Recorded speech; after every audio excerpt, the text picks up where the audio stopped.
Hi friends, आप सभी का आपके अपने यूट्यूब चैनल पढ़ाकू योद्धा में हार्दिक स्वागत है। फ्रेंड्स, मैं आप सभी को जैसा कि अभी केमिस्ट्री के अंतर्गत पीरियोडिक टेबल बता रही हूँ, है ना। पीरियोडिक टेबल मीन्स आवर्त सारणी, जिसके अंतर्गत मैं आप सभी को इसका इंट्रोडक्शन दे चुकी हूँ और आज मैं आप सभी को इसके आगे बताने वाली हूँ। फ्रेंड्स, मैं आप सभी को जैसा कि बताई थी कि ये जो मॉडर्न पीरियोडिक टेबल है या फिर आधुनिक आवर्त सारणी है, इसमें टोटल कितने एलिमेंट्स हैं? 118। कितने तत्व हैं? 118, ठीक है। और इसमें कैसे क्लासिफिकेशन किया गया है? S block, P block, D block, F block करके। मीन्स जो तत्व हैं, कुछ तत्व जो है वो एस ब्लॉक में है, कुछ पी ब्लॉक में, ऐसा करके इसको डिवाइड किया गया है, मीन्स विभाजित किया गया है। इसी प्रकार से फ्रेंड्स, ये जो 118 तत्व है टोटल, इसको एक और प्रकार से डिवाइड किया जाता है, जिसके अनुसार ये जो 118 तत्व है ना, इसमें आधातु भी होते हैं, धातु भी होते हैं और उपधातु भी होते हैं। मीन्स 118 तत्व को धातु, आधातु और उपधातु में बांटा गया है, ठीक है। धातु के इंग्लिश में क्या कहते हैं? मेटल कहते हैं। आधातु को क्या कहते हैं? नॉन मेटल कहते हैं, ठीक है। उपधातु को इंग्लिश में क्या कहते हैं? मेटोलाइट्स कहते हैं और साथ ही इसे सेमीकंडक्टर भी कहते हैं इंग्लिश में, ठीक है फ्रेंड्स।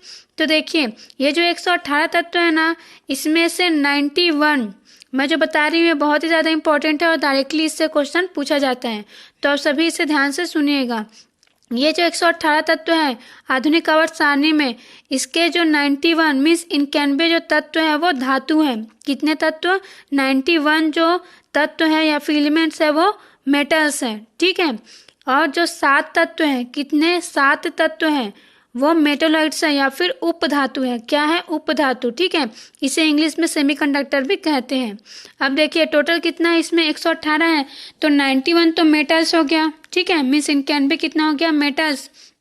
और साथ ही 7 क्या है? उपधातु है ना। क्या? उपधातु या फिर सेमीकंडक्टर है। तो 91 और 7 को ऐड करने पर कितना आएगा? 98 आएगा, मीन्स 98 आएगा, ठीक है।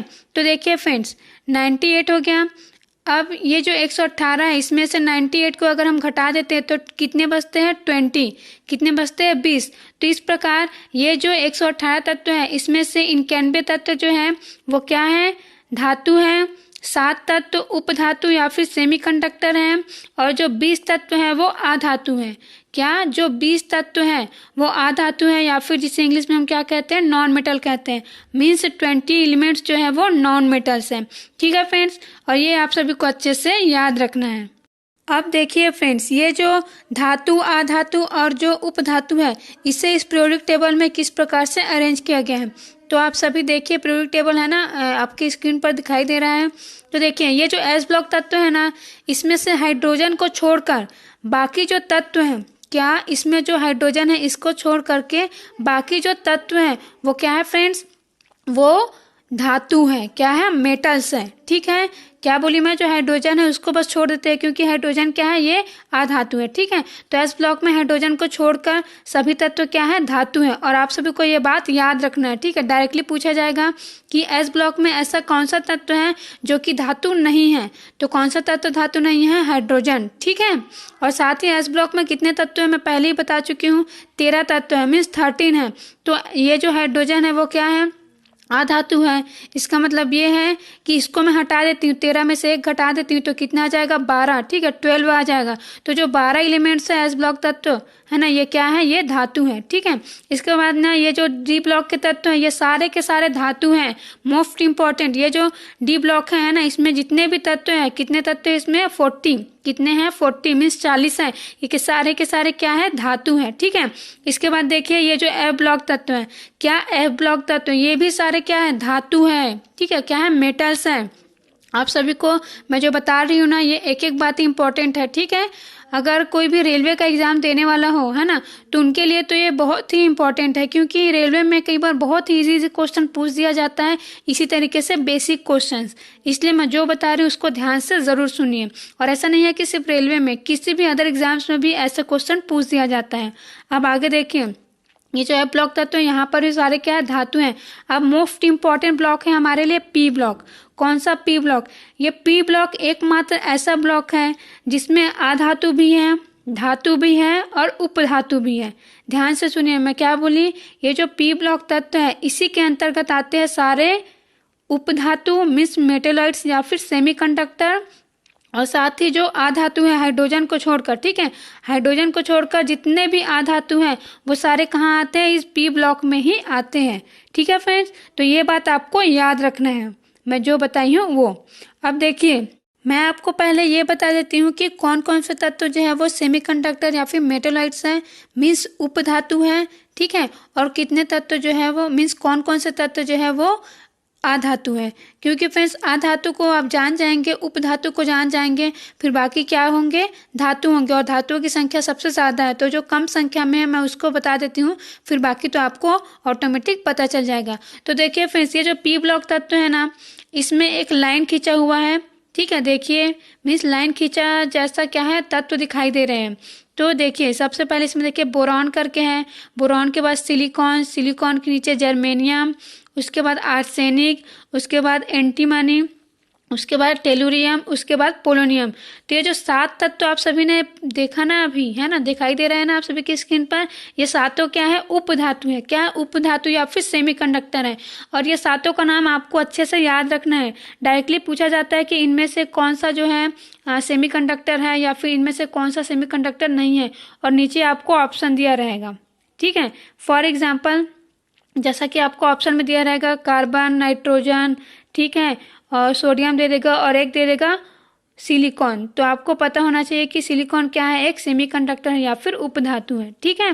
तो ये जो नाम बताई, boron, silicon, germanium, arsenic, antimony, tellurium और पोलोनियम, ये आपको अच्छे से याद रखना है। आप देखिए फ्रेंड्स, आगे ये जो लाइन में आपको बताई ना, है ना, इसके ऊपर जितने भी तत्व हैं ये सारे क्या है, आधातु है, क्या है, नॉन मेटल्स है, ठीक है। और इधर क्या है, हाइड्रोजन भी क्या है, एक नॉन मेटल है। तो टोटल कितना हो जाता है, 20, ठीक है। तो ये सब क्या है, जैसे कि कार्बन, नाइट्रोजन, ऑक्सीजन, है ना, फ्लोरीन हो गया, ये हीलियम हो गया, नियॉन हो गया, आर्गन, क्रिप्टॉन, ठीक है, ये सारे क्या है, ये सारे जो है वो आधातु है, मीन्स नॉन मेटल्स है, ठीक है। तो ये जो लाइन है, ये लाइन क्या है, ये है मेटोलाइट्स या फिर उपधातु, और इसके ऊपर के सारे क्या है फ्रेंड्स, आधातु है, ठीक है, क्या है, नॉन मेटल्स है। और इसके नीचे के जो तत्व है ना, वो क्या है, धातु है, क्या है, धातु। मीन्स ये जो लाइन है ना, इसके नीचे के तत्व होंगे धातु पी ब्लॉक में, और इसके ऊपर के तत्व क्या होंगे, आधातु, ठीक है। अब आपको समझ में आ गया होगा। और बाकी तो मैं बता दी हूँ कि सारे के सारे क्या है, धातु है, मीन्स 91 धातु है, सबसे ज़्यादा संख्या में क्या है पीरियोडिक टेबल में, धातु, ठीक है फ्रेंड्स। तो आप सभी को इतना समझ में आ गया होगा। अब फ्रेंड्स, मैं आप सभी को कुछ इंपॉर्टेंट बातें बता रही हूँ जिसे जानना आप सभी के लिए बहुत ही आवश्यक है। देखिए फ्रेंड्स, हम क्या पढ़ रहे हैं अभी, मॉडर्न पीरियोडिक टेबल, ठीक है। तो इसके अंतर्गत हम पढ़ रहे हैं एलिमेंट्स के बारे में, ठीक है। एलिमेंट्स का जो एटॉमिक नंबर है ना, उनके बारे में पढ़ा हमने, उनका ट्रिक देखा, ठीक है। कितने तत्व है टोटल पीरियोडिक टेबल में, ये देखें। तो फ्रेंड्स, आखिर ये तत्व हम क्यों पढ़ रहे हैं, है ना, और इसका महत्व क्या है, पहले हम ये जान लेते हैं। तो देखिए फ्रेंड्स, दुनिया में जितने भी पदार्थ होते हैं ना, क्या दुनिया में जितने भी पदार्थ हैं वो सब किससे बने होते हैं, ये जो तत्व हम सभी पढ़ रहे हैं आधुनिक आवर्त सारणी में, उसके एटॉम से ही बने होते हैं, ठीक है। एटॉम को हिंदी में क्या कहते हैं, परमाणु कहते हैं, क्या कहते हैं, परमाणु कहते हैं, ठीक है। तो इसके बारे में सबसे पहले भारतीय दर्शन के, दर्शन मीन्स क्या, फिलोसफर, ठीक है, मीन्स जो एक इंडियन फिलोसफर थे महर्षि कनाद, उन्होंने बताया था, ठीक है, 1400 ईसा पूर्व में ही। इस प्रकार फ्रेंड्स, इस पर बहुत ही पहले से ही रिसर्च स्टार्ट हो गया था।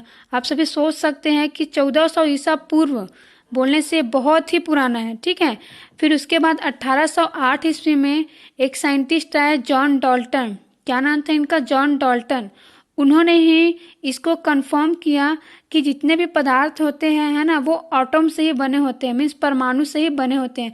हम जो तत्व पढ़ रहे हैं ना आवर्त सारणी के, इन्हीं तत्वों के एटॉम से मीन्स परमाणुओं से ही सभी पदार्थ बने होते हैं। दुनिया में जितने भी पदार्थ हैं वो सभी इन्हीं एटॉम से या फिर परमाणुओं से ही बने होते हैं, ठीक है।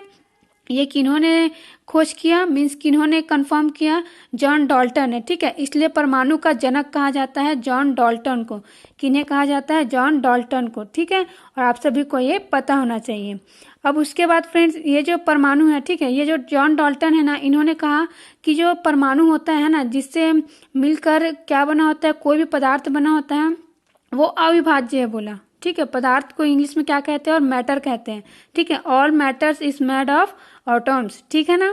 इसका मतलब यही है कि जितने भी पदार्थ है दुनिया में वो सभी किससे बने हैं? एटम से मिलकर बने हैं, परमाणु से मिलकर बने हैं, ठीक है। तो ये जो जॉन डाल्टन थे ना, इन्होंने कहा कि ये जो परमाणु है ना, वो क्या है? अविभाज्य है, ठीक है। क्या मीन्स ये जो परमाणु है इसे और डिवाइड नहीं किया जा सकता। लेकिन बाद में फिर रिसर्च होते गया, ठीक है। तब पता चला कि ये जो एटम है ना, इसके अंदर भी 3 मूलभूत कण होते हैं। क्या?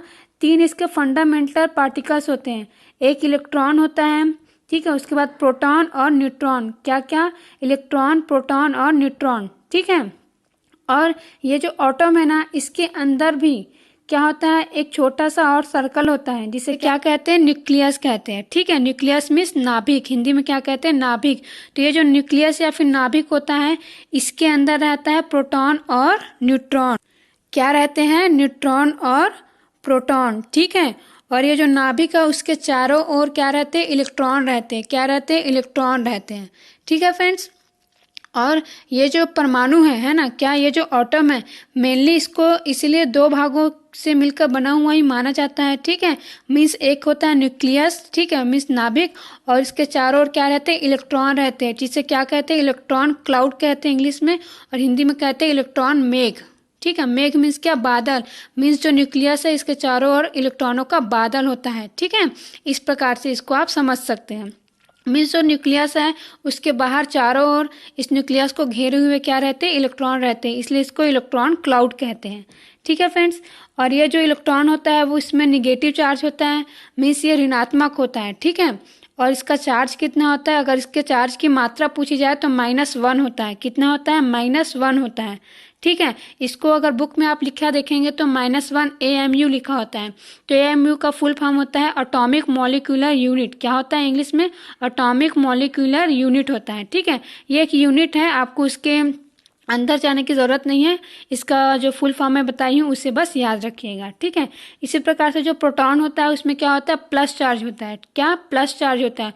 और इसकी वैल्यू पूछा जाता है ना, मीन्स प्रोटॉन पर जो चार्ज है ना, तो किस प्रकार का चार्ज रहता है करके पूछा जाता है। तो जो प्रोटॉन होता है वो धनात्मक होता है, +1 AMU करके इसको शो करते हैं, ठीक है। इसके बाद जो न्यूट्रॉन होता है ये उदासीन होता है। उदासीन होता है मीन्स इस पर कोई भी चार्ज नहीं होता है। इसका जो अगर चार्ज पूछा जाए तो 0 आएगा। क्या आएगा? 0 आएगा, ठीक है। तो इस प्रकार फ्रेंड्स, ये जो एटम है वो इलेक्ट्रॉन, प्रोटॉन और न्यूट्रॉन से बना होता है। प्रोटॉन और न्यूट्रॉन किस में रहते हैं? नाभिक के अंदर रहता है। और इलेक्ट्रॉन जो है नाभिक के चारों ओर चक्कर लगाते रहते हैं। अब फ्रेंड्स, मैं आप सभी को कुछ इंपॉर्टेंट बातें बता रही हूँ इलेक्ट्रॉन, प्रोटॉन और न्यूट्रॉन से रिलेटेड, जिससे आप सभी ज़रूर याद रखिएगा। देखिए फ्रेंड्स, ये जो इलेक्ट्रॉन, प्रोटॉन, न्यूट्रॉन है ना, इनके आविष्कारक कौन है? ये एग्जाम में पूछा जाता है। तो इलेक्ट्रॉन के आविष्कारक का नाम है जे थॉमसन। क्या नाम है? जे थॉमसन, ठीक है। और जो प्रोटॉन है उसके आविष्कारक का नाम है गोल्डस्टाइन। क्या नाम है? गोल्डस्टाइन, ठीक है। और न्यूट्रॉन का आविष्कारक कौन है? चैडविक। कौन है न्यूट्रॉन का आविष्कारक? चैडविक, ठीक है। इन तीनों साइंटिस्ट का नाम आप सभी जरूर याद रखें। आप सभी ये बेसिक बातें याद रखिएगा फ्रेंड्स। और आज के लिए बस इतना ही। Thank you friends.